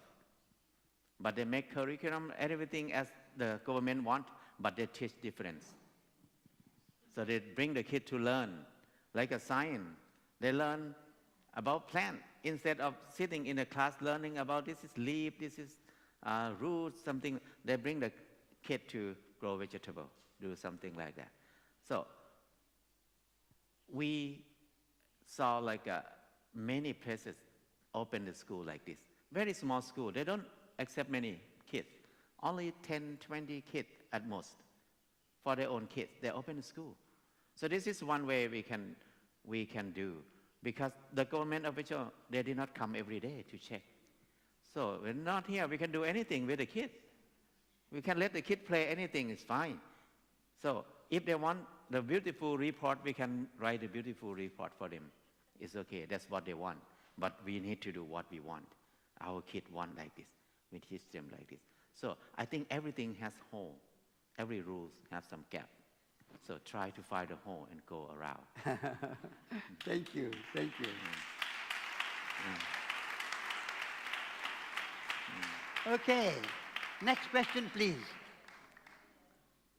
Next question? Yes.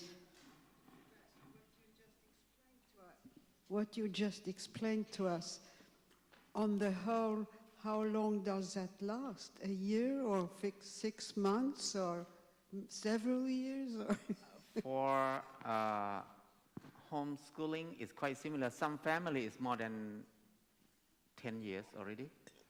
But for the school that we opened like that, now it's about 5 years. 5 years already. I think that's good. Yeah, and now it's more students come.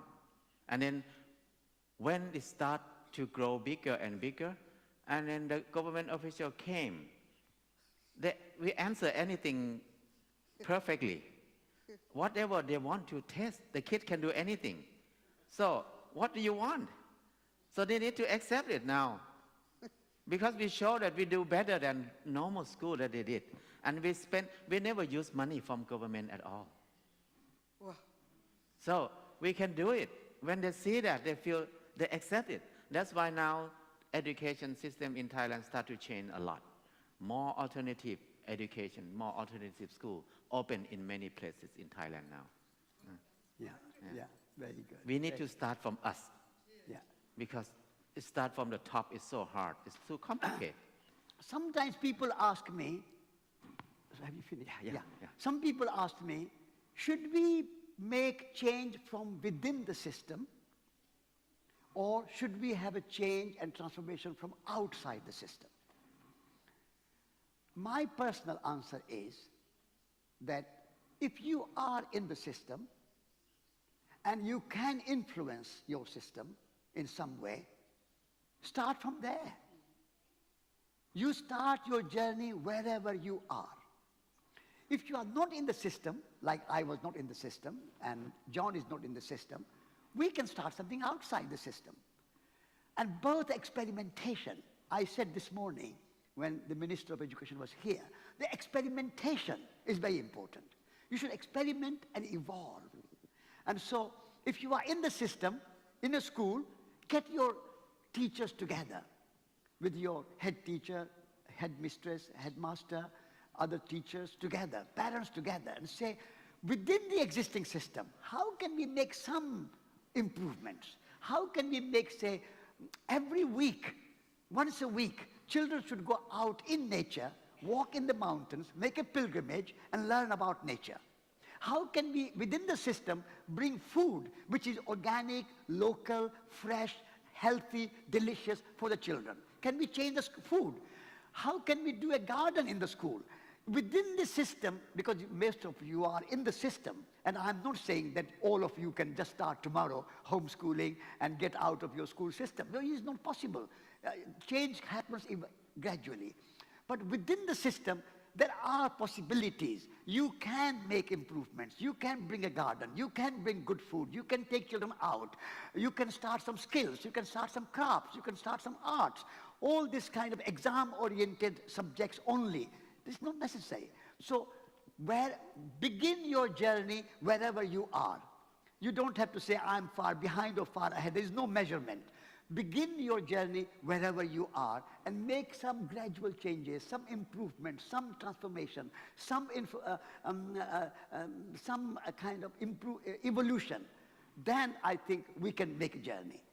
Don't stay stuck in a system. Just change the system wherever you are.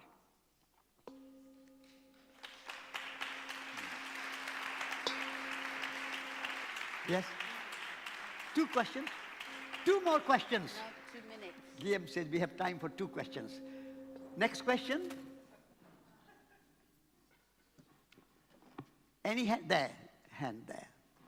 And please be ready, next question. We have 2 questions, so time for 2 questions.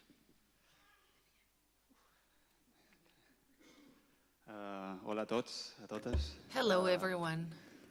Sempre que xerrar en públic me poso nerviós, perdoneu. Whenever I have to speak in public, I get Però primer de nervous, tot vull donar les so gràcies apologies. I want to Guillem, start by Satish, thanking John, Guillem, John, Satish. I want to darrere, thank everyone de fora. who's inside this room, outside this room. I want to thank everyone. Crec que m'haurem de llevar les pors de dins. I think it's very important to leave our fears, our inner fears, Crec que our simplement outward per fears, all the compartir una fears that miqueta we el may que have. fa 2 dies. I just estuve aquí wanted com to a share tremola with i you no hi havia manera de treure-ho i veure que quedaven 2 intervencions. something that I've been wanting que to ja és say hora. for 2 days. But Crec que els yesterday I canvi wasn't able because com I was diuen per too aquí, nervous, so I és will try to say what I wanted to say now. És el que hi ha de dins, As it hem has been d'afrontar, hem de mentioned treure, here, hem de dur I endavant, think i that no hi ha por change res, is within us, si no hi ha res a and perdre. we need to bring this Tot és guanyar. change outside of us, and we shouldn't be Crec que afraid si because there's nothing to individualment lose. mos veiem que ens sentim com a mínim sols, però tenim feina, no? It's Som molts aquí, all in our podem fer un favor. llistat, per exemple, i ens posem We are en not contacte alone. i comencem a We are compartir all here. There are comencem a many ajuntar-nos of i us here. Maybe we xarxa. should write our names and names of us here in this room and maybe create a no perdre de network. vista el Let's cor, create a tampoc network of the se'n people manca who cap, are here. evidentment, no? Però crec que el cor se li ha de That donar on the aquella one importància hand. que And té. then I also want to say that we Sé que shouldn't a lose través track de of sa our mort mos va heart. donar sa vida i, Yes, per mind tant, and hands, but hearts are very tenim a davant important. éssers vius, We are com born moltes from vegades love. dic, de ses So famílies amb ses qui compartim if un espai, we have estem human amb éssers vius, hem beings d'estar in vius. front of our No eyes, podem, and this is no podem something estar davant that I éssers tell the vius, families that we share a no space with. contemplant sa If vida i we sa are mort, que working és with el que mos dona vida, no? living beings, I- we need to be alive. i sobretot We cannot tenint work present with això people que who are som- alive without que som contemplating referents, life som and homes, love. dones, And love is what brings més us vells, més to life. joves, petits, grans, formigues, animals, arbres. And Jo crec we que tots should som all referents realize des that we are all role dels models, infants, en aquest whether cas parlarem we're d'infants, big and small, men, perquè som women, el seu ants, entorn little exterior. animals.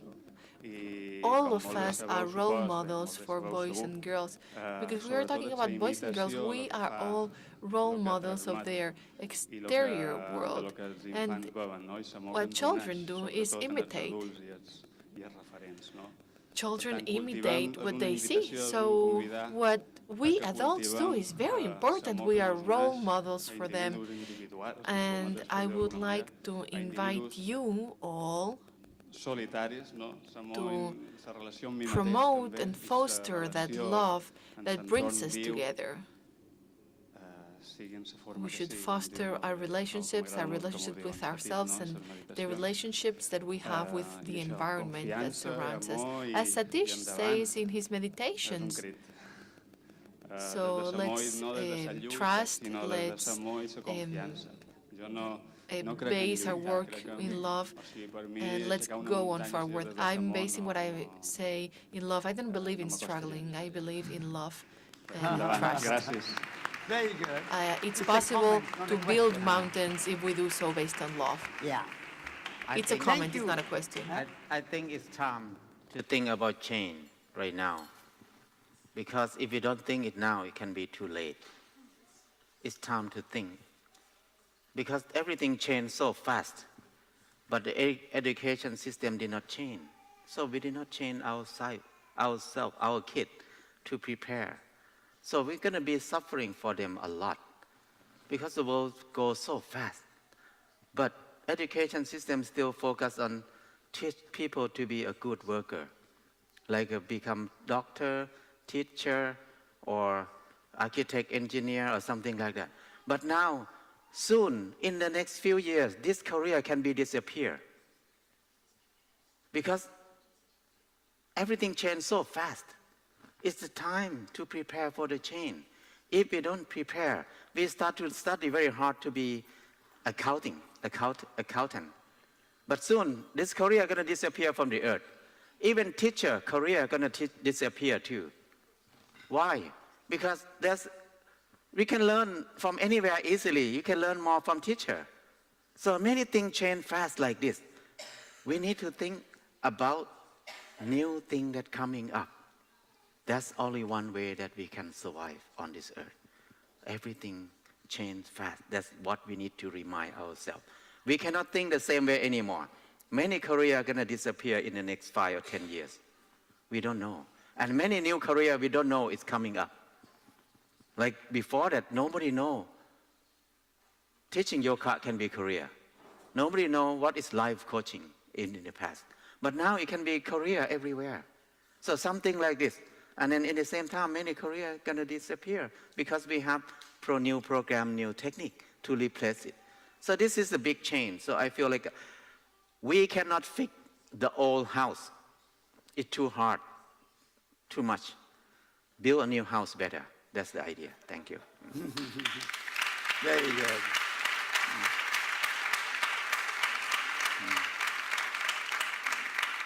One last question?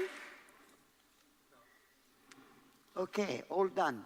Okay, thank you. I think that was a wonderful note. Change is eternal, and movement is eternal. when you get stuck with anything and become rigid with one system, then dynamism disappears. And the nature of the universe is change and movement.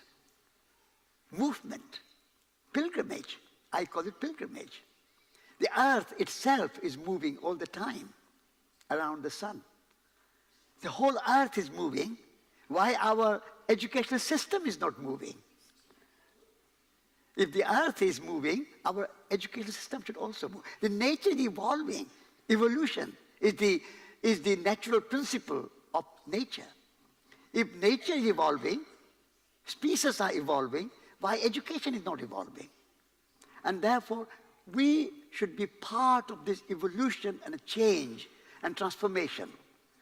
And these conferences, which annually we come together in celebration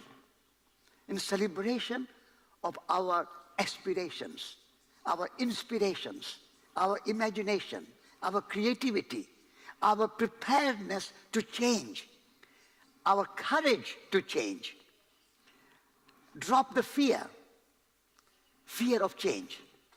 And we have a courage and the trust in ourselves. Because if we don't have trust in ourselves, we cannot change anything. So courage and trust, those are the qualities we need to cultivate if we want to create new educational system and a new humanity and a new way of being on this earth in harmony with nature, in harmony with each other, in harmony with ourselves. And that challenge is eternal. That is a perennial wisdom.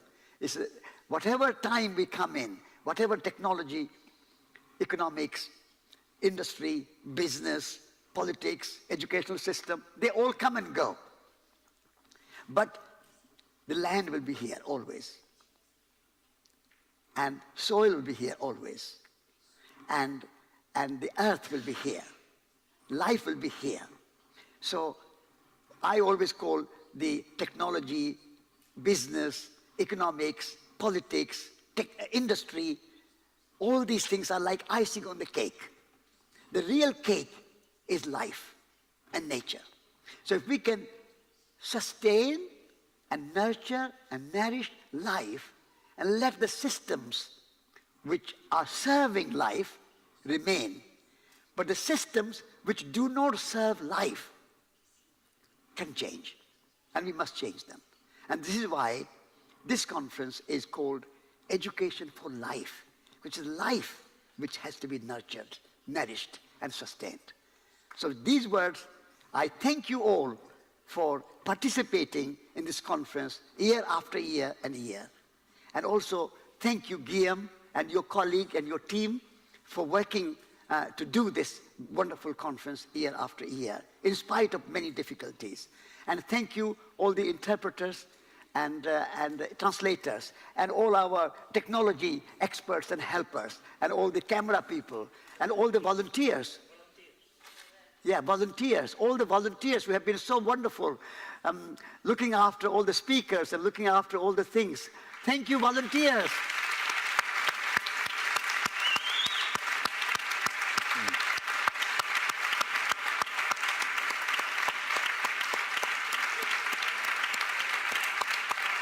There you are. Look, volunteers.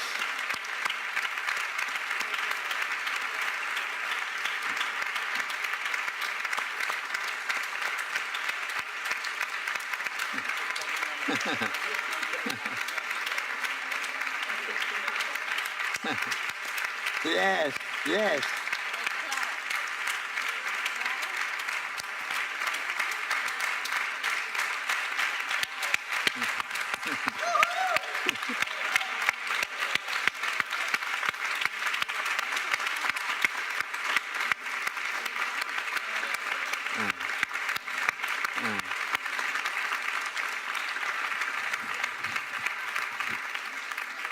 And all our interpreters and translators, wonderful job you have been doing.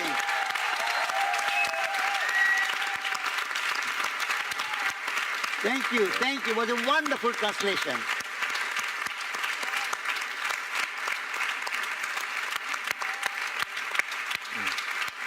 Yes, yes, please come, please. Our technology, yeah.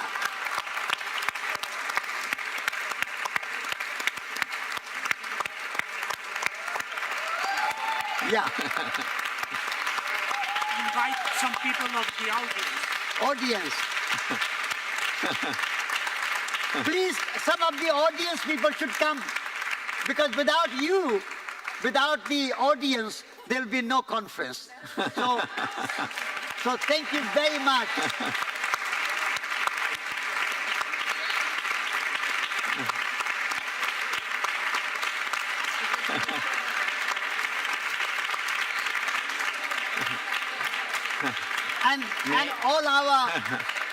And all our speakers, Speakers. Man, Without you, without all the presenters and speakers, you represent the whole women's world, feminine world. Whole, you represented whole, yeah.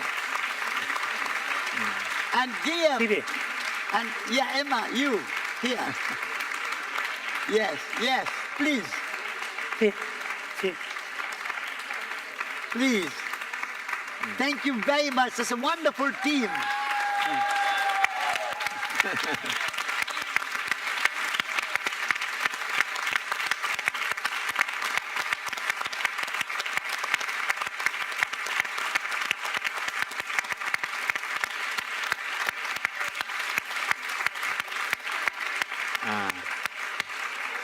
Thank you. You say something? Por favor, un gran aplauso para ellos dos. What did you say? For you. What did you say? Big applause for you. Okay, thank you, thank you, thank you, thank you.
the streets tonight.